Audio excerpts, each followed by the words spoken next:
pickup going up to 1331 North Howard Street. 1331 North Howard.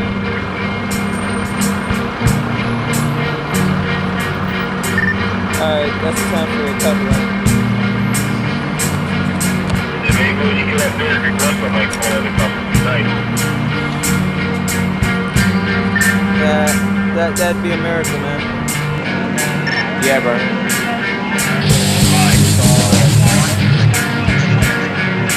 Yeah, he says he'll read it.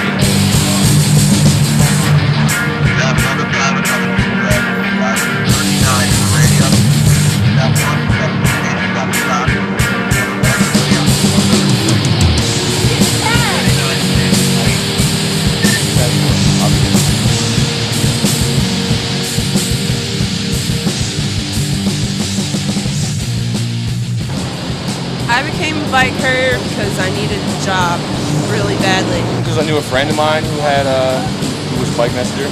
Said it was a cool job. I thought this would be a good way to learn the city more and have fun while I'm working and be outside, be free. Being able to spend every day riding around outside, you know, you can't beat that. All the couriers I know are loving it anyways because we're doing what we like to do, you know? We like to be on our bikes, we like to be outside.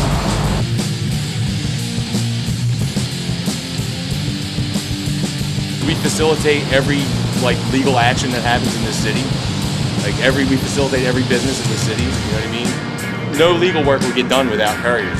Filings sometimes have to be done within the hour. So that's when, you know, they have deadlines on their cases. The lawyers need us to get them there before the deadlines. These lazy people, sometimes we just have to pick up a package, go to the next building next door, you know? But a lot of times it's certain deadlines that have to be done and they can't get it in any other way except couriers. Because we can get stuff to places way faster than a car. We need couriers. I mean, it's a fact of life for these corporations.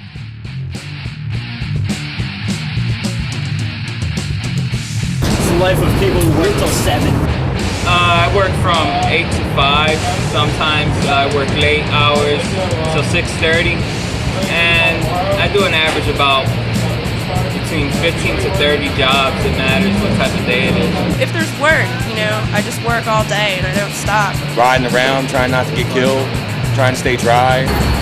I work till 7 o'clock, so up until then, I can get any job.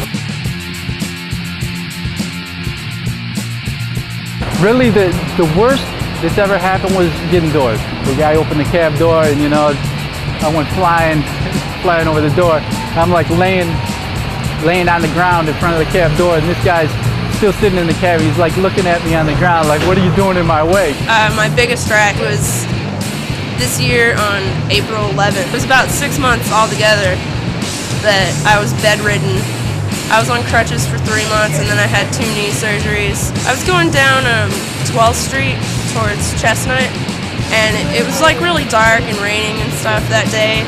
And I got cut off by an SUV who went to turn off onto Chestnut, who forced me over into the trolley tracks, and my wheels got caught up in the tracks. It's pretty horrible. You know you've been hit really badly when all you can do is lay in the middle of the road with your bike and get on your radio and tell them to send an ambulance for you because you can't do anything else. Worst accident ever. I was coming down a hill on 21st Street between Arch and Market. It was raining. There was one of those city municipal vans going by, and he didn't see me, and I kind of ran straight into him and up over his hood because we were both booking it pretty hard. My handlebars were like crumpled inwards, and I was aching all over, but I was still fine.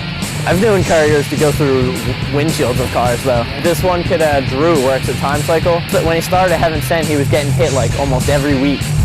So the one time he went through the windshield of his car. Guy cut me off, went over the hood, separated the shoulder. I got hit by a car from behind one time. Sped on my back wheel. Yeah. Knocked me off the bike. I didn't really get hurt though, but it was scary. I just blew the light. It was a red light. I acted like it was green. No qualms about flying through it. There was a car coming.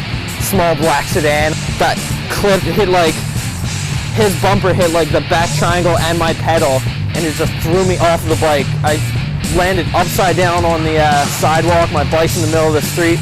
The first reaction was, yes, still alive. I tried to swerve in between the van and the cab, and my right leg hit the corner of the cab flipped me over. I thought I was gonna get killed by that van. Last winter outside of 1101 Market, I came out of the building and went over to my bike, which was locked up at the first pole. There were several like 16, 17-year-old kids. As I rode off on my bike, they ran up beside me. The guy punched me in the ear, and then 4 or 5 of them came and kicked me in the ribs, and then ran off down into the subway and got away. Their little asses should have been in school. Track bikes are a whole different feeling. Like you're basically like one with your bike. I ride a track bike. There's a whole lot of kids that are like track bike purists. You have the same kind of mentality when you have the same kind of bike usually, because like it reflects your riding style. There's less to go wrong with the bike, like less stuff to break. There's no derailleurs, no gears. I don't have brakes. It's a track bike. When you pedal, the wheel moves, like it's direct drive. That's how you stop. There's road bikes with the big old gears and like the free wheels and the brakes and all that. Well, track bikes are usually on the lighter end because there's less to them, and road bikes will be a little heavier, but mountain bikes, of course, are like real heavy. Usually, you either start out on a mountain bike or you like end up on a mountain bike. Because like you either get a really cheap mountain bike to start off with, or you get a really, really expensive mountain bike later on in your life. There's definitely like an after-hours scene. More just like people go to the bar after work and drink. A lot of times there's like races on the weekend and stuff like that are fun. You know what I mean? I know so many people in other cities where you can go and just hang out with people just for the simple fact they're bike messengers, so you kind of have that common bond with them. Just like any place you work, you know what I mean? You go out with your coworkers. You know what I mean? It's just the same as anywhere else, except we're all on bikes. I know for a fact I can go to like Japan, I can go to like Europe, anywhere. I'll be able to get, I'll be able to talk to messengers there. Both in DC and Philly, yeah. I mean, the groups are tight. Philly's messenger scene is very cliquey. We all relate to each other because we do the same type of work. After work, we go hang out, go drinking. A good day where you're working all day, you come home at the end of the day and you can't do shit. So sometimes you don't have a life outside of work because you're so exhausted and you're in so much pain, and if it's been raining on you all day and 20-degree weather, you don't really want to do anything else. You don't want to go out to clubs and stuff like that. So in a way, like being a courier kind of takes over your lifestyle because it's really all you can do and all you can think about. A lot of people look down on us and consider us as outcasts. There's people that don't know what couriers are. I've had people ask me if I was a mail lady, if I was a parking meter attendant, because they just have no idea. And then there's people like, hipster kids and stuff like that really look up to you. Here in Philly, you don't get any room, and I mean, people, I don't think they care if you live or die, to tell you the truth. People treating us like, we're not even human. Somebody tries to kill you, just keep on rolling, dodge them, and whistle away, the next couple blocks. It's probably worse. Most people, I've even seen people like give me the harsh face and the fucking finger and scream me out. So I would assume generally they think we're pretty much huge assholes. Most people on the street, it seems like they don't like you, you're in their way, especially cars, you're always in their way. Get the fuck out of my way. Do not walk out in front of my bike. Do not cut me off. Do not hit me from behind for no fucking reason.